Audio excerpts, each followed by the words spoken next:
नगरी में गंधर्व सेन नाम का एक राजा राज करता था।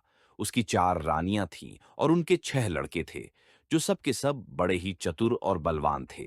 संयोग से एक दिन राजा की मृत्यु हो गई और उनकी जगह उनका बड़ा बेटा शंखगर्द पर बैठा। उसने कुछ दिन राज किया, लेकिन छोटे भाई विक्रम ने उसे मार डाला और स्वयं राजा बन बैठा। उसका राज्य दिनों दिन बढ़ता गया और वह सारे जम्मू द्वीप का राजा बन बैठा। एक दिन उसके मन में आया कि उसे घूमकर सैर करनी चाहिए और जिन देशों के नाम उसने सुने हैं, उन्हें देखना चाहिए। तो वह गद्दी अपने छोटे भाई भरतहरि को सौंपकर योगी बनकर राज्य से निकल पड़ा। उस नगर में एक ब्राह्मण तपस्या करता था। एक दिन देवता ने प्रसन्न होकर उसे एक फल दिया और कहा कि इसे जो भी खाएगा वह अमर हो जाएगा। ब्राह्मण ने वह फल लाकर अपनी पत्नी को दिया और देवता की बात भी बता दी। ब्राह्मणी बोली, हम अमर होकर क्या करेंगे? हमेशा भीख मांगते रहेंगे, इससे तो मरना ही अच्छा है। तुम इस फल को ले जाकर राजा को दे आओ और बदले में कुछ धन ले आओ।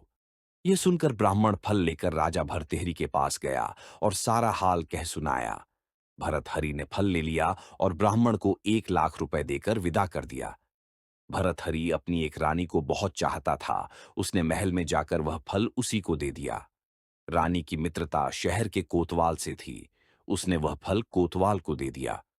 कोतवाल एक वेश्या के पास जाया करता था। वह उस फल को उस वेश्या को दे आया। वेश्या ने सोचा कि यह फल तो राजा को खाना चाहिए। वह उसे लेकर राजा भरतहरि के पास गई और उसे दे दिया। भर्तहरि ने उसे बहुत सा धन दिया, लेकिन जब उसने फल के अच्छी तरह से देखा तो पहचान लिया। उसे बड़ी चोट लगी, पर उसने किसी से कुछ नहीं कहा और महल में जाकर रानी से पूछा कि तुमने उस फल का क्या किया? रानी ने कहा, मैंने उसे खा लिया। राजा ने वह फल निकाल कर दिखा दिया। रानी घबरा गई और उसने सारी बात सच सच कह दी।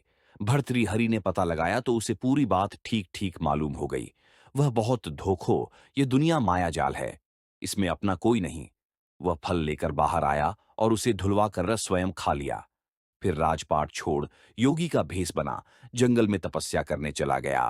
भर्तृहारि के जंगल में चले जाने से विक्रम की गद्दी सूनी हो गई। जब राजा इंद्र को यह समाचार मिले तो उन्होंने एक देव को धारा नगरी की रखवाली के लिए भेज दिया।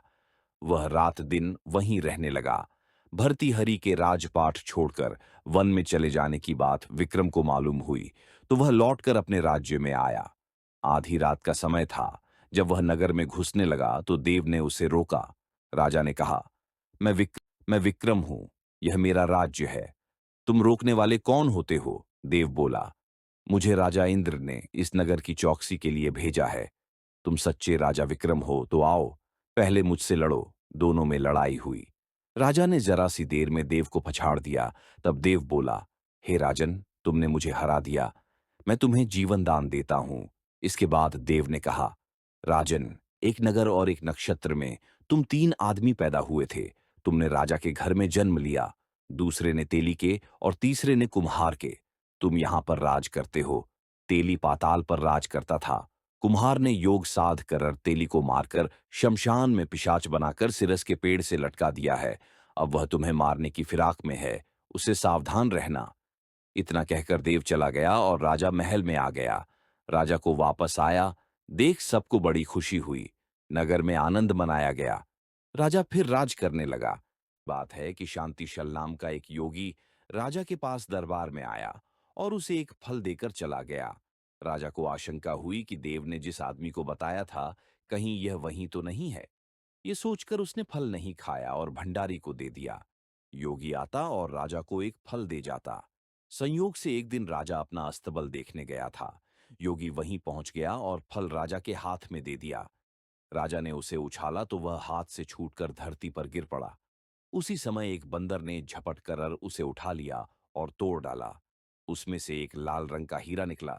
यह पार्ट आपको कैसा लगा? कमेंट करके जरूर बताना। नेक्स्ट पार्ट जल्दी आ जाएगा, तो चैनल को सब्सक्राइब कर लेना।